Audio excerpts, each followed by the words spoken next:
Hello everybody, my name is Joe Carter, and normally I make videos demonstrating my wargame designs, my tabletop wargame designs, but today I thought I would do something a little bit different.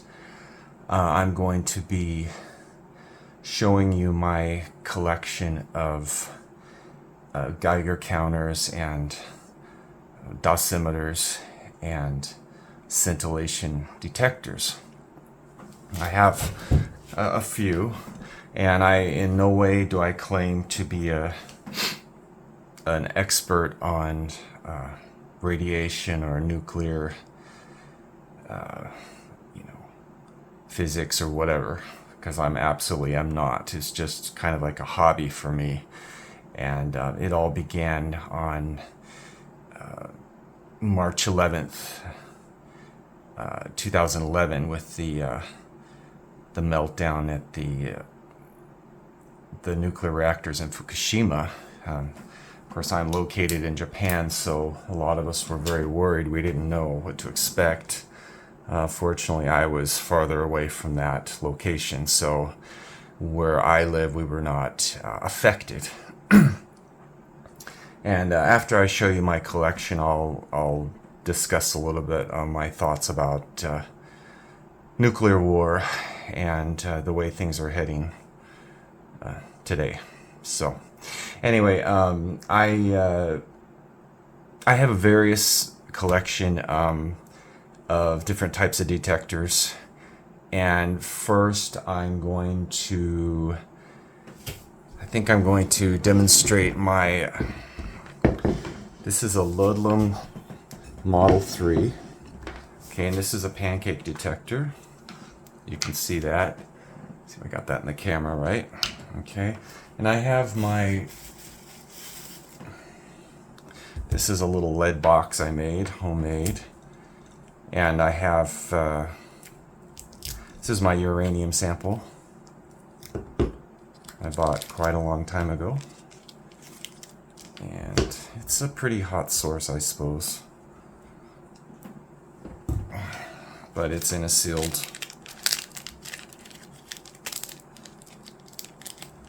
bag there. You can see it. This is a piece of uranium. You can see that. And so this is probably the quintessential detector. These are professional level. This one's quite old. This one was built in 1992. I open it up and the circuit board is printed 1992. So this one's made in the United States, and you can hook up various detectors, which makes it very practical. And this has a counts per minute dial. It does not have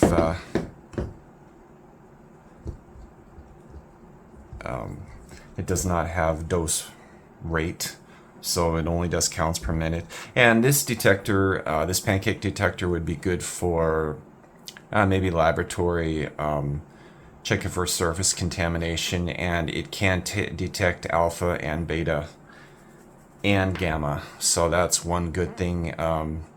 It's not the most sensitive, but it's pretty good, like I said, for detecting surface contamination. So I'll turn it on and just demonstrate. This has different settings, if you can see that. Times 100, times 10, times 1, and times 0.01. We'll do 0.01. And see if I can get this in the camera here. And that maxes it out, so we can turn it back down. Okay, maxed out. Let's do this on fast response. Okay, maxed out. We'll set up to 100.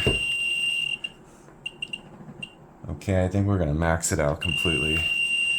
Yeah, over 500,000 counts per minute. It's detecting a lot of beta. So this is a very good detector. It is a little bit fragile. If you drop it or it gets wet, if you drop it, it can shatter. So, and if it gets wet, it can damage the coating on the pancake detector. So we'll go ahead and turn this off. And this is a great detector.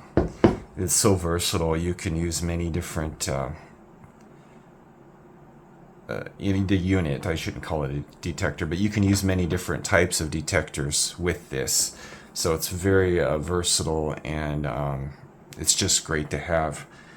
Like I said, I bought this used quite a few years ago in 2011. So, okay, this is turn this off, and okay. Next, this is a custom detector by iRad on eBay, and this is a scintillation probe, and this has a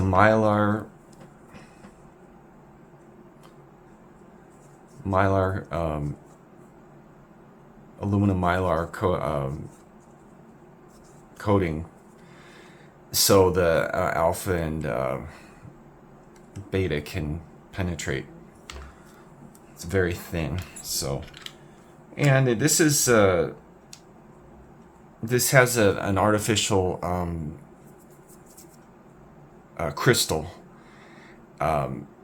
It's like plastic, basically, and it's much more sensitive than this pancake detector, and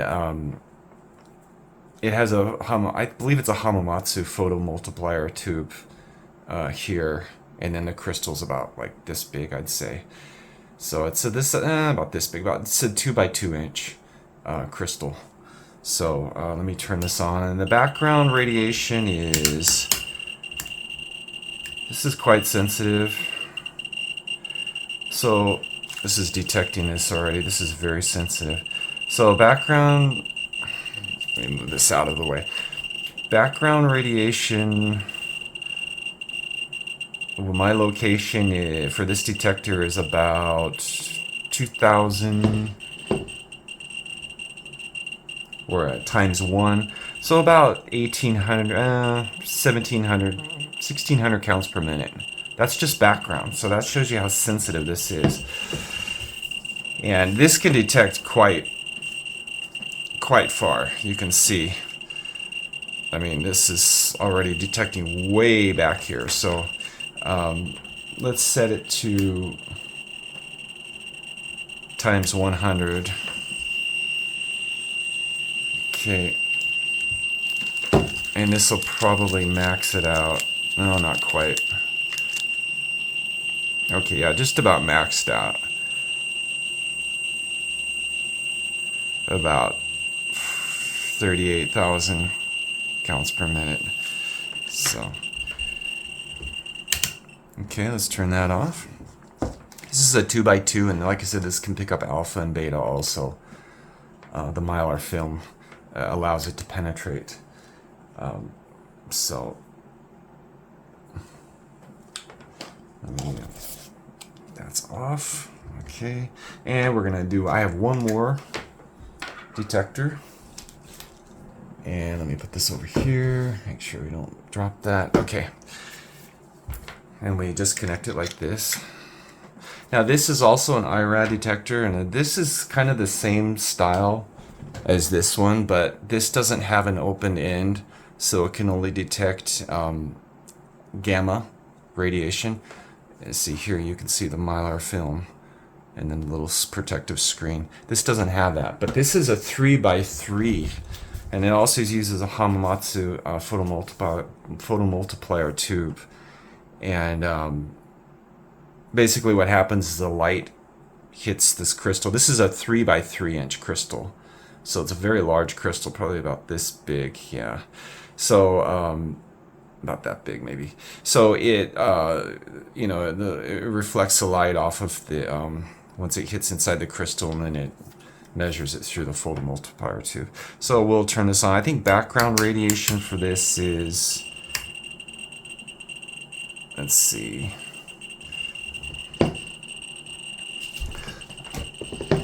what's the background radiation for this one?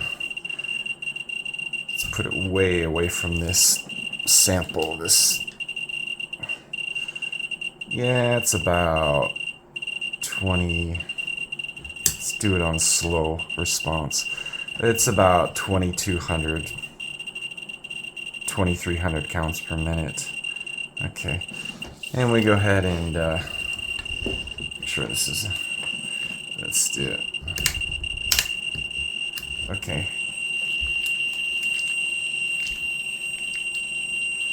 Yeah, we're going to probably get actually a little bit less because it's not detecting alpha or beta radiation. So it's going to probably max out about... Oh, it's going to be close because it is a larger crystal. So, yeah, it's about 30... Do it on fast response. Yeah, it's about 35,000. A little bit more. 36,000 counts per minute. 35,000. Okay. So this one's really sensitive. Like when I have this this uranium sample in this lead blocks most of the radiation, the gamma, and of course the alpha and beta too. But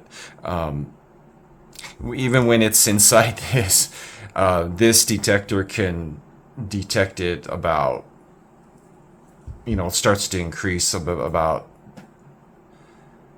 1 meter, 3.5 feet away. So very sensitive.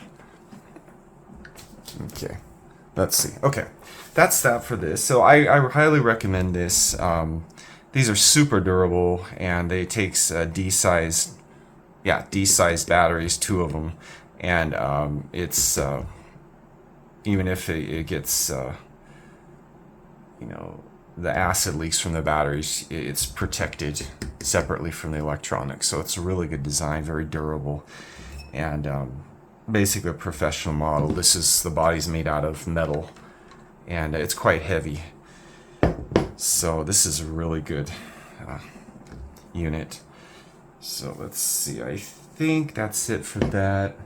Let me go ahead and move this out of the way. That's the first set I wanted to show you. And then next, and also I have these lantern mantles that are a little bit radioactive. They were dipped in thorium. They don't sell these anymore. These are from the I bought these online. These are probably from the 1960s or 70s, I'm guessing, but they don't, like I said, they don't sell these anymore.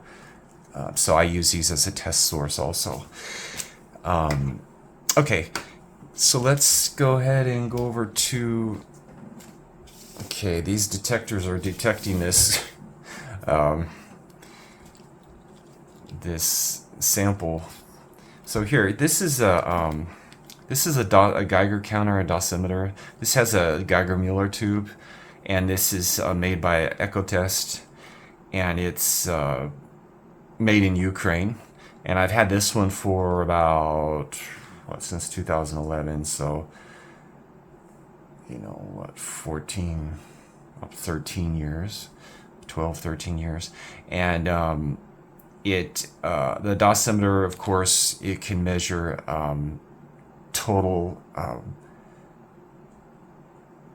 total dose absorbed, and it also of course measures dosage per hour, and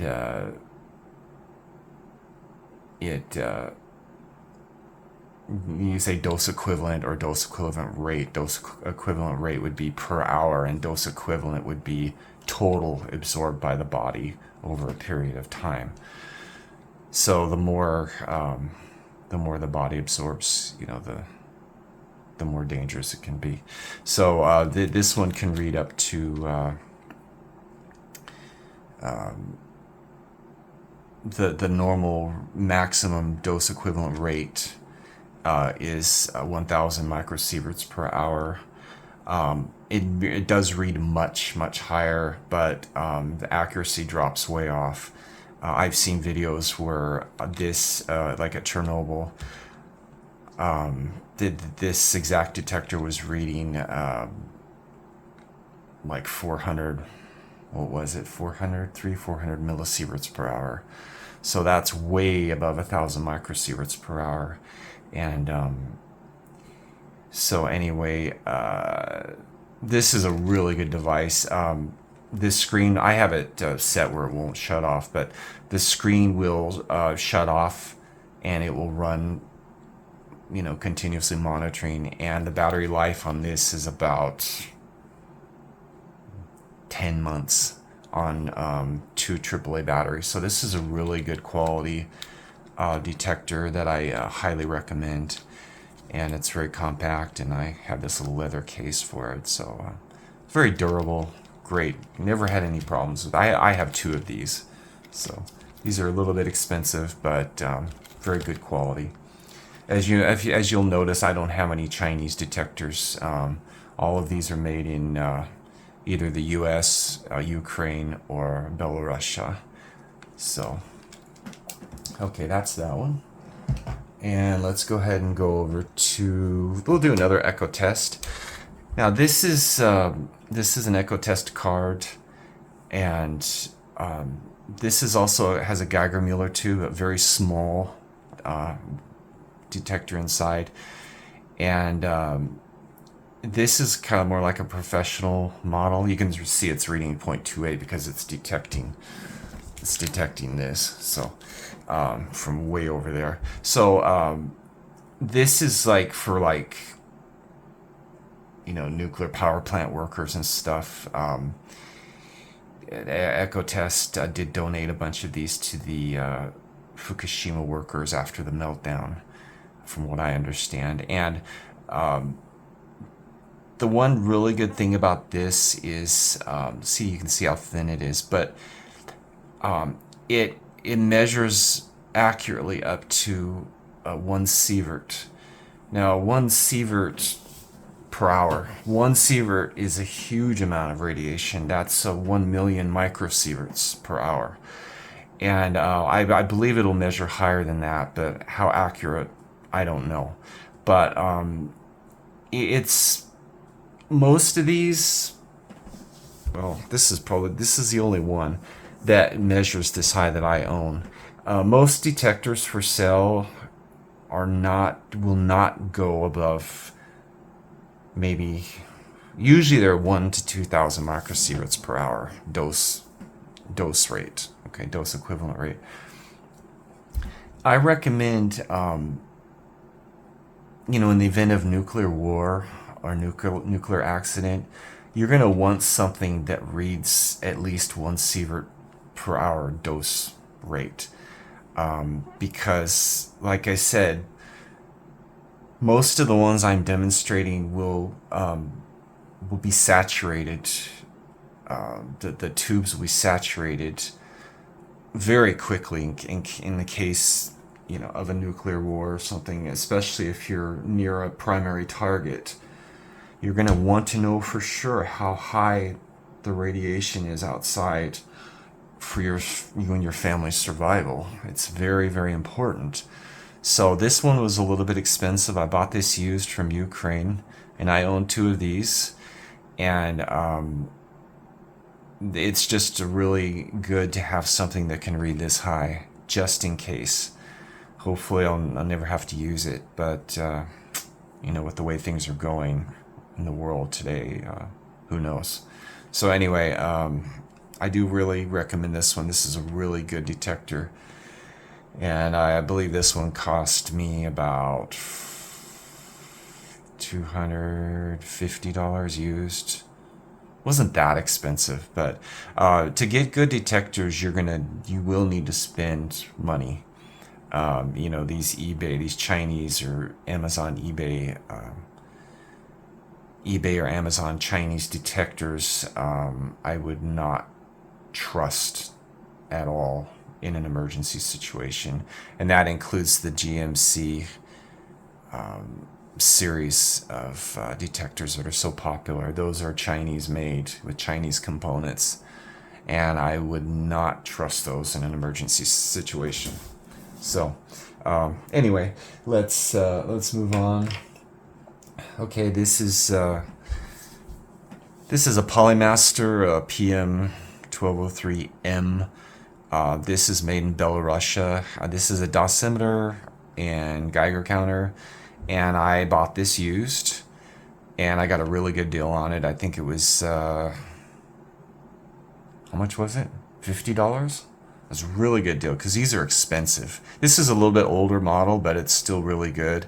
And this is designed to run continuously, and I believe it accurately reads up to 2,000 microsieverts per hour. So that's not a lot, but it's good for 24-hour a day monitoring. So I really like this one too. Like I said, it's a little bit old, but it's been very reliable. It's got a good deal on it. Okay, next, let's see.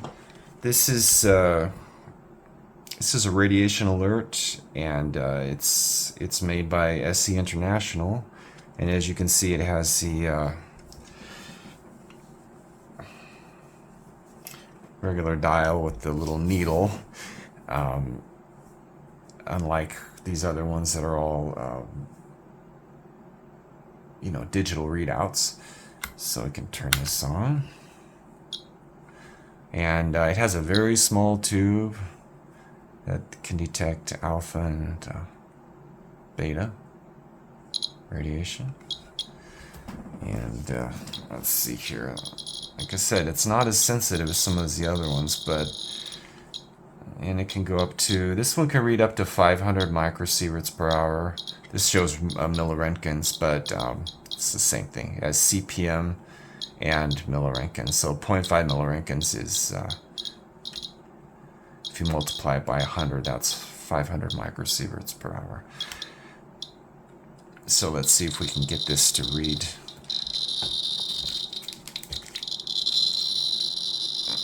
Okay, what are we at? We're at a ×10 setting.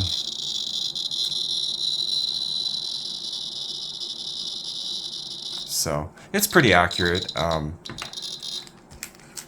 like having the analog dial for at least one of my detectors. Oh yeah, and then of course the Ludlum Model 3 is analog too. But yeah, this is a really good detector. These are a little bit expensive, SC International. The brand is a bit expensive, but yeah, it's a monitor for actually M4. So, but I do recommend this brand if you're willing to spend the money. I bought this about, let's see, 12 years ago.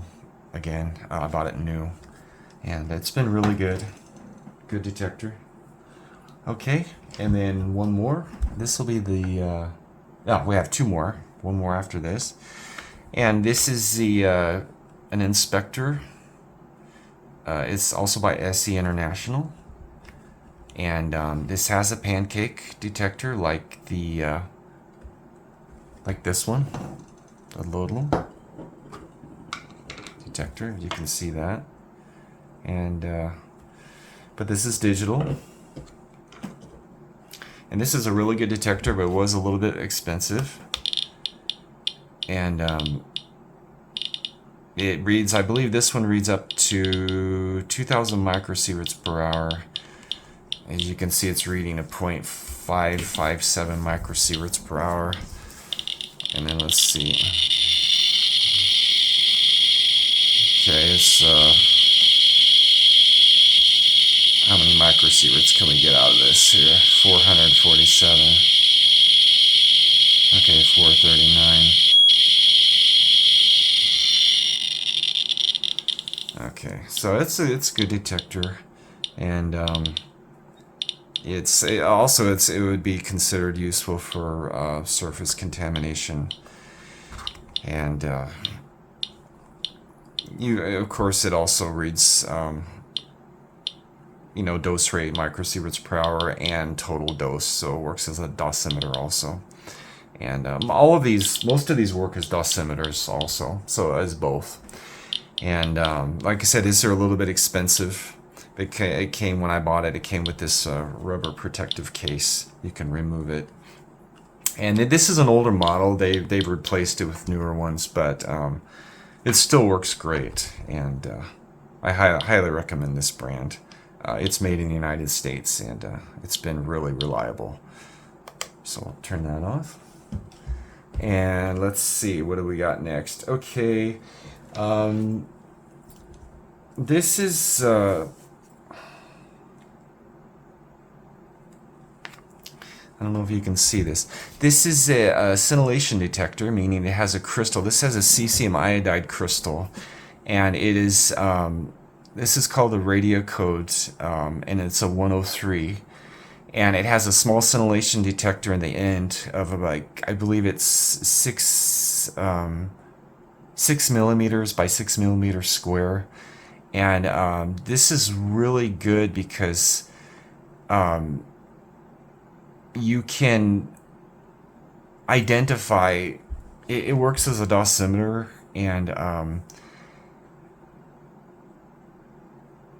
then of course dose rate per hour, and but it's like super flexible with what you can do. You can do gamma spectroscopy, which means you can identify the radiation that you're detecting. Okay, so let me show you here. I can show you this. Let's see if I can. Okay, we're going, let's see. Yeah, 23. So it reacts very quickly. 23. Now, it does have a smaller detector, but this is also super sensitive. So we're reading about 20 microsieverts per hour. So the main reason I bought this one was for the gamma spectroscopy, and let me show you. You can use it with their app. This is made in Cyprus. I believe it's by a Russian company, and but it is manufactured in Cyprus, and it does have a rechargeable battery in it, and the runtime is 200 hours, so it runs for quite a long time, and it charges very quickly. So let me go ahead and show you the app. The app is really good, and okay, let's see if we can get connected here. Okay, let's see if you can see this without the reflection. I don't want to. Okay, we're connected, and this is the spectrum, gamma spectrum. This only detects gamma. Okay, we're going to restart accumulation. Now you can do many different things with this app. I don't use it. So I don't know if you can see that. Okay, this is reading a new spectrum, and these different lines are the different radiation. Like here, this red line I have it marked. This is for cesium 137. This red line here, but you can identify the isotopes basically, and I believe this one cost me 300, and I have two of these also. This one cost me about $330 off Amazon, and but it's really good quality, excellent quality, and I highly recommend this over any of the GMC. Like the GMC 600 has a pancake detector like this, but this is much more versatile and flexible, and you can do much more with it. And so basically these little lines all show the different isotopes, the points. Now, for example, what's this point? We can go like here, and this barium 133, Ba 133, and it shows the kilo electron volts, the keV, and so you can basically detect, you can identify the isotope. Now, until recently, this type of technology was very expensive, and it was not this small. So let me show you. We'll go ahead and set this on here. Okay, and watch how quickly this changes. if you can see that. It'll build up quickly. Okay, it's changing. Now the green here is the natural background. Okay, so you can compare the background, this green line, you can compare the background to your current measurements. And it'll all even out, but of course it's going to be higher because it's running, you know, on this this source, this sample. So, like for example, what's this? SM153, I have no idea. So let's see, barium 133. Yeah, let's see if we can see the uranium. And this thing is super accurate because I have calibrated it using these lantern mantles and based on the thorium. And it works great. You know, it's reliable. So let's see. Byzantium 214. Europium 152. Okay. So like I said, you can, and what the great thing about this is you can do other things too, like activity. Now this activity part of the app, you can actually test food. Okay.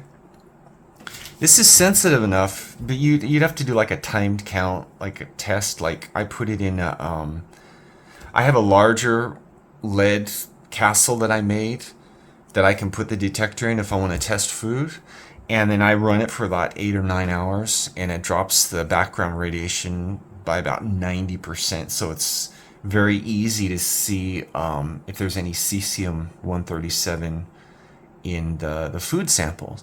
And I've tested a bunch of stuff so far here in Japan, and I have not found anything that I was able to detect that was radioactive. Maybe one thing was possibly had a little bit in it, but wasn't anything to worry about. And I've tested a bunch of fish and stuff locally that was from local sources.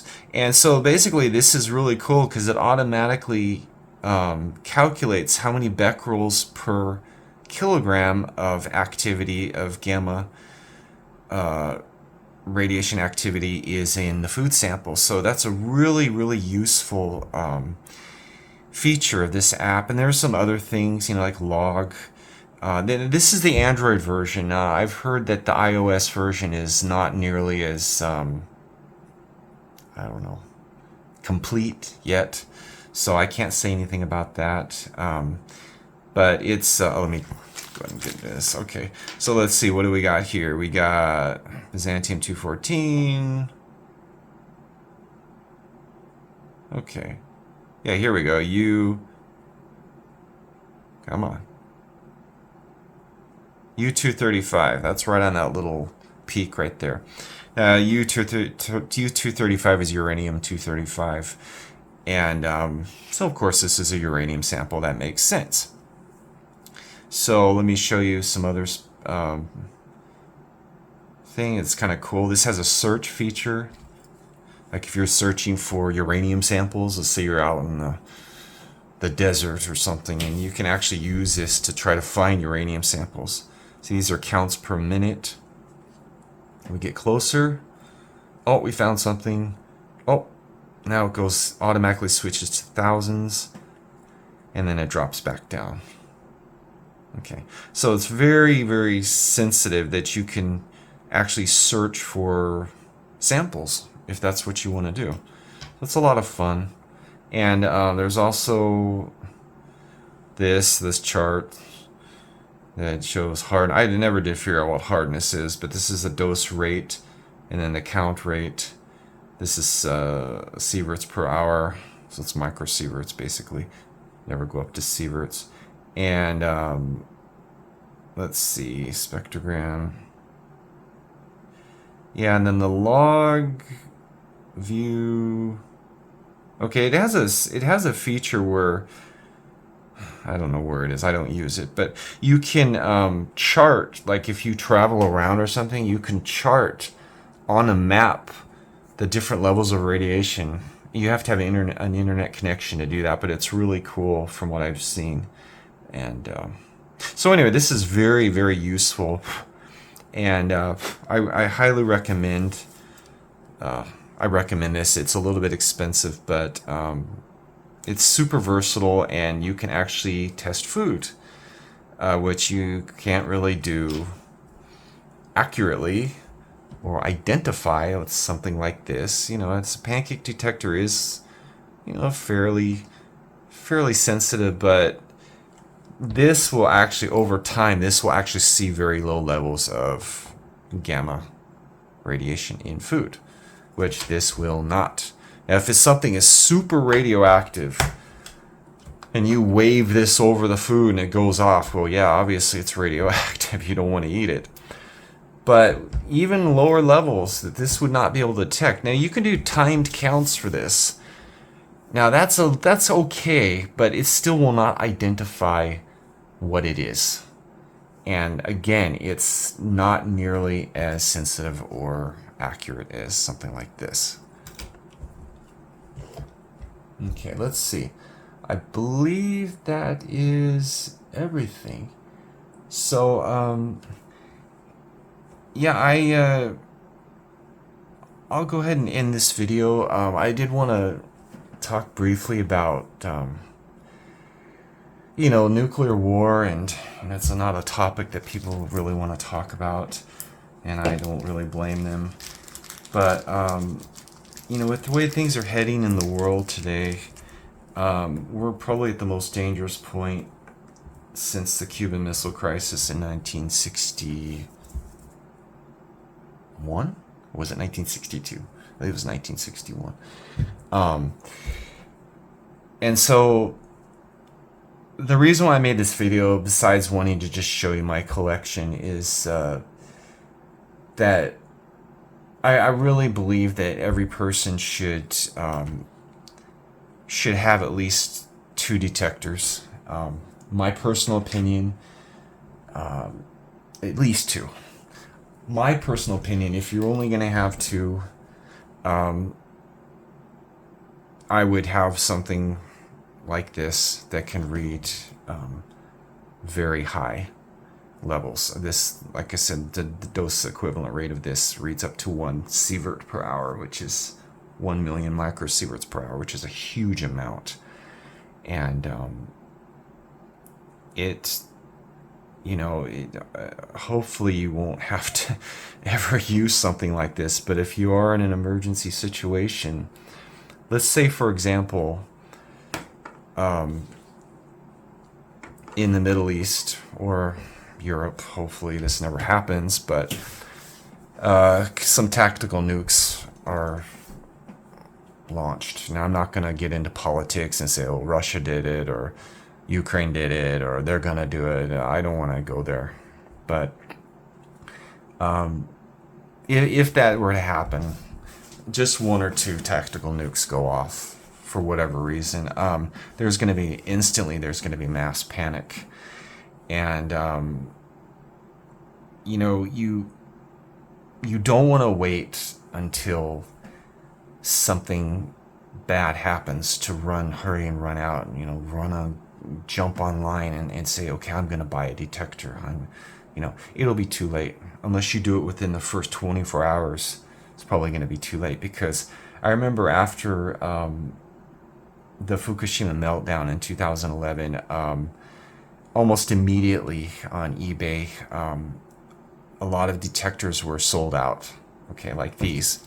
Okay, these were going for about $180 before the meltdown in 2011, and then afterwards, they were soon afterwards they were selling for $800,000-$900,000, which is insane. They were actually selling, and then there was another version that's above this. This is an MKS 05, and I don't remember the name of it, but it's like the black one, and it's a little more accurate, and it reads like, I think, 10,000 microsieverts per hour. Still not a lot, but that one was selling for new. That one was selling for, I remember seeing some for $1,500. And the normal price of those was like 300, so 5 times increase in price almost immediately. So I guess what I'm trying to say is you don't want to wait until there's a nuclear incident, especially tactical nukes that go off, because a lot of them are just going to sell out instantly, like on Amazon. Because you need to remember the production rates of these is not a lot. Okay, this is very specialized equipment. Now, if you're going to run out and buy one of those cheap Chinese detectors, yeah, they probably can mass produce those, very quickly, and they'll probably keep the supply going. But like I said, I don't recommend those for emergency situations. They don't read high enough, and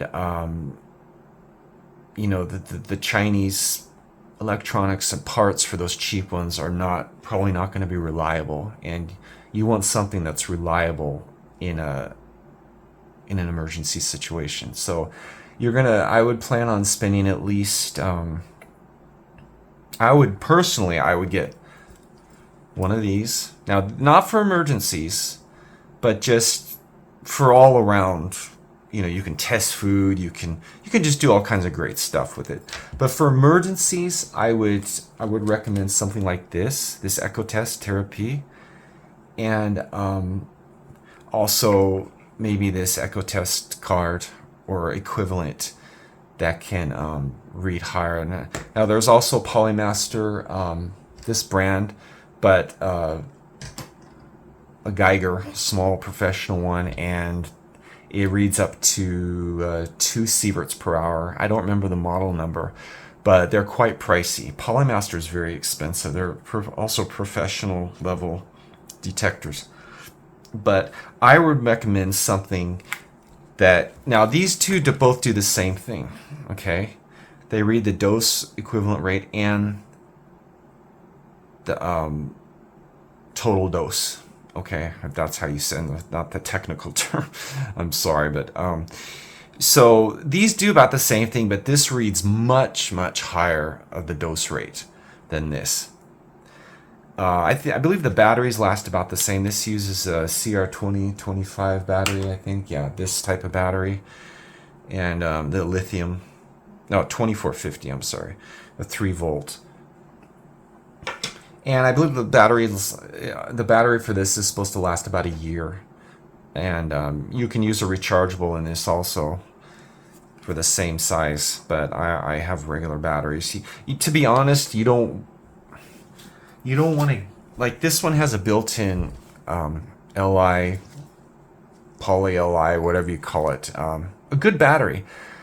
But the lifespan of this battery is going to be about 3 or 4 years until it starts to lose its charge and then maybe eventually expand, and you're going to have to replace it. You're going to have to crack this open. And so personally, I would not want a detector that only relies on rechargeable batteries for emergency situations. You're going to want something that has regular batteries, that can take regular batteries, okay? So anyway, like I said, this has a battery life of about 9 months, 10 months. And this is about a year. And, in an emergent... Now, that's under normal background radiation. Now, if there's a nuclear war or something, and, for a week or two, it's reading very high levels, it's going to drain the batteries a lot more quickly. So just keep that in mind. So you're going to want to have extra sets of batteries. And one other important thing is, you're going to want to EMP proof your detectors by wrapping them in foil, because of course a nuclear detonation up high in the atmosphere will knock out most electronics, the power grid, and everything, and including these detectors. So if you wrap them in aluminum foil, and also I recommend doing that, plus keeping them in I have an aluminum carry case, a thick aluminum one that's sealed well. So hopefully that would be enough. So that's something else to keep in mind.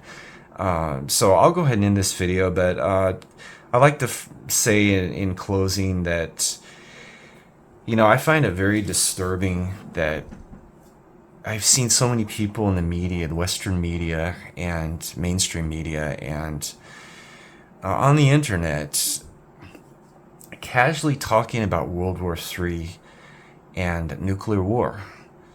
And it's very disturbing because I don't think these people understand what the consequences of that would be. There is no such thing as limited nuclear war.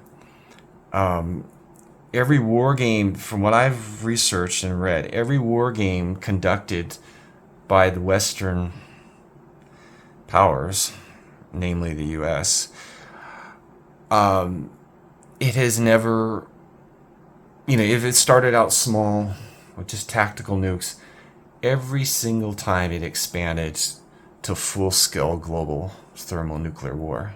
Every single time. Okay. So it's a very serious situation what's going on in the world right now, and there's just continues to be escalation everywhere. If this is just my personal opinion, but if nuclear, hopefully this doesn't happen, but if nuclear weapons are used, my guess would be it would probably start in the Middle East, not Ukraine. I could be wrong, and I pray it doesn't happen, but things are looking pretty bad right now, but we'll see. So anyway, I just find it very disturbing how people don't seem to take nuclear weapons or nuclear war seriously. When I was growing up in the 70s and 80s, everybody was terrified of nuclear war. Okay, now two movies that I highly recommend. These movies scared the hell out of us when we saw them. First is The Day After, and it's a nuclear war. It was a TV movie, and I believe it was 1983, and it just scared us to death. And everyone needs to see that movie. You can find it online. You can rent it, whatever. And then the second movie is called Threads. That was a British movie, absolutely terrifying, and it shows realistically the results of a nuclear war. And everyone needs to see these, because personally I'm getting really sick of all these warmongers talking about how let's attack, let's do this, let's do that. And once the first nuke or two nukes goes off, then everyone's going to say either we use them or we lose them. And then you're going to have full-scale, nuclear war sooner or later, probably within the first week. So I know it's kind of a dark subject to talk about, but I hope you all enjoyed this video. And like I said, I do recommend not waiting until something does happen, because it seems like everybody's preparing for World War III casually, and no one even is considering the consequences, that there would be no winners. So, like I said, you don't want to wait until a nuke, even a tactical nuke, goes off, because then, like I said, there's going to be mass panic. And not just waiting to buy detectors, but I mean, emergency supplies and stuff. Because if nukes start going off in Europe, heaven forbid, or in the Middle East, you're going to see mass panic everywhere. Everyone's going to run to the stores and just clean things out. Like, not everybody, maybe not right away, but a lot of people will. Online, also, things are going to be sold out instantly. So, like, if you want to buy emergency supplies, extra food, you don't wait until something like that happens. You need to do it right away, because like I said, the way things are heading, they're looking pretty dire. And I hope that nothing happens, but it does seem that, everybody's preparing for war. And anyway, so I hope you enjoyed this video. Most of these detectors, depending on new or used, most of these detectors run from about, let's see, probably the cheapest one would be this one. Yeah, this is be about 300 something. About these two, about the same. New. And new, this is quite expensive. I think it's 400 something, but this one was used. I bought from Ukraine. Believe it or not, Ukraine is still shipping detectors. One seller. He's a nice, really nice guy.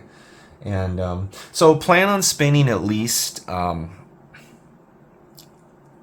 if you're going to get something like this, and this, and this, at least $1,000. Okay, new or used. Used, it's going to be a little bit cheaper, but they're expensive. You got to spend the money to get good quality. You don't want to cut corners on something like this, especially if you're going to use them possibly in an emergency situation.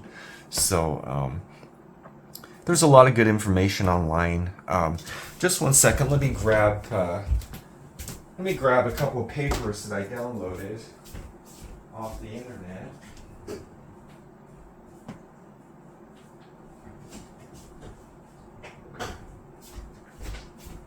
Okay. And heaven forbid, like I said, if there's ever a nuclear war, this kind of information is very important.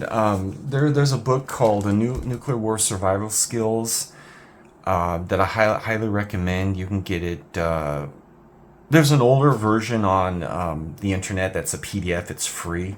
But there's an updated version. I got mine off Amazon. And it's a hard copy. It's a printed copy. And it's just a classic. And I recommend everybody owning that book. It covers everything you could possibly imagine, like preparing shelters, and it's a little bit old, but this one is, there's an updated version. And okay, so basically this is something I downloaded off the internet, and it's from bettergeiger.com, and it's a cheat sheet basically, and you're gonna have the dose rate. This is per hour, microsieverts per hour. And this is total dose. Like a dosimeter is going to measure total dose over time. Excuse me. So 1 sievert is 1,000 millisieverts. Excuse me. Or 1,000,000 microsieverts. Okay. Now sieverts, microsieverts, millisieverts is the international way of measuring. There's rems, millirems, so that's Roentgens per hour. Those are US. Excuse me. Those are older ways of measuring that's still popular in the US. I recommend using international measurements, but you can do whatever you want. But basically this shows dose rate per hour, and then over time at this dose rate, these are your risks. Chest x-ray, lifetime chance of cancer increases up to 5%, chance of death 50%. So when you're hitting 1 millisievert per hour, what this can measure over a sievert per hour. This can measure over a sievert per hour, but accurately it measures up to a sievert per hour. 1 sievert, 1,000,000 microsieverts. Very quickly, you're going to be in the danger zone. Okay. Now there are some detectors that measure 5, 10 sieverts per hour. Now if you're at that level, you can just kiss your ass goodbye, because you're probably going to die sooner or later. Depends on how long you're in the location. But you want to get the hell out of there as soon as possible. Even at any of these, like, when you start getting into 1,000 microsieverts per hour, that's not good. After a day, it's going to start adding up, a month. But if you're at 1,000,000, your chance of death after 1 hour, your chance of death from radiation sickness is up to 50%. Now, when, I can't say, but I trust these numbers. I've researched other sources, and they seem pretty accurate, depending on what you read.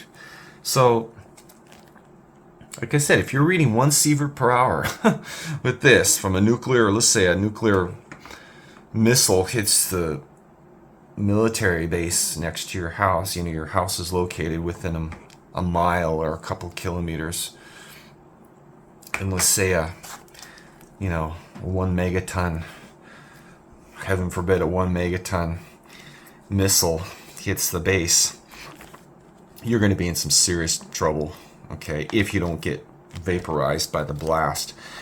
So, like, you're talking after 1 hour, you're already at 50% chance of death. Okay? After just 1 hour at 1 million microsieverts. After a day, your chances of death are close to 100%. Okay? That's why it's so important that you have these that can read higher than... See, most of these detectors can only read, like this one can only read 500 microsieverts. That's it. Okay? This one, 1,000. This one, 2,000. It's not enough. This one, accurately 1,000, but it can read up to much higher, but it's going to lose about 50% accuracy. Okay. But eventually it will get saturated. I believe the tube will get saturated at about 400 or 500 millisieverts per hour, but I could be wrong. So that's why it's so important. Like, if you're going to have something that can only read up to 1,000, that's not good. You know, you don't know how much dose you're getting. So it's very important you get something that can read up to at least 1,000. 1 million microsieverts per hour, okay?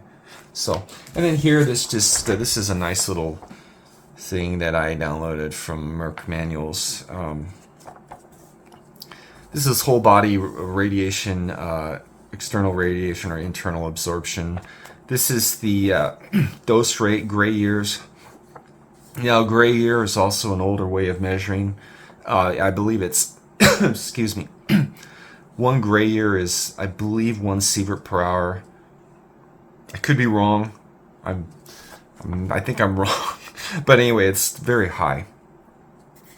So this shows you the time of exposure and the symptoms for how many hours, and the effects on the body, bleeding, internal, hospitalization, chances of death, chances of... So some things like this are very important. You want to print stuff like this out before there's an emergency. You don't want to start researching when the nukes start going off, tactical nukes, okay? You need to prepare before. Just in case. Now, maybe nothing will ever happen in our lifetime. Hopefully it won't. But you never know. The way things are going and the way people are talking so casually about World War III, even in the military they're talking about this. The top brass, how fighting a 2-front war or whatever. So you don't want to wait until it's too late. You want to start preparing now, just in case. So I think that's all for today. I wasn't trying to make this video for fear mongering or sensationalizing. I just wanted to show my collection and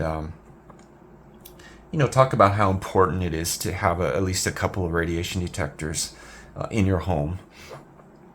And it's a fun hobby too. Even if there's not a nuclear war, which let's hope there's not. It's just a very interesting thing to do, and this is very entry level. The app is very easy to use, and this case I bought. This was extra, but this is what the detector looks like with radio code. So, and you can do a lot of the things on the app on this little screen. There's like little menus and stuff. Let's see if I can show you. Okay,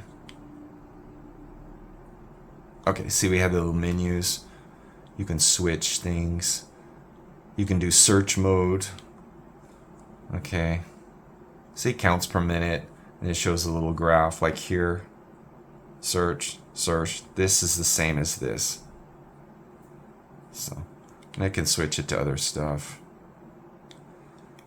And dose. See, this is how much total dose. So this also works as a dosimeter. But like I said, I would not rely on this for an emergency situation. It has a rechargeable battery, which I don't recommend for an emergency situation. And it also cannot read the dose rate very high, only 1,000 microsieverts. So anyway, so I think I'll go ahead and in this, let me go. Okay, I'll go ahead and in this video now. I hope you all enjoyed the video. You know, like I said, I recommend everybody watch the movies the day after in threads. If that doesn't scare you, then nothing will. So, well, thank you for your time, and I hope you enjoyed it. Talk to you next time.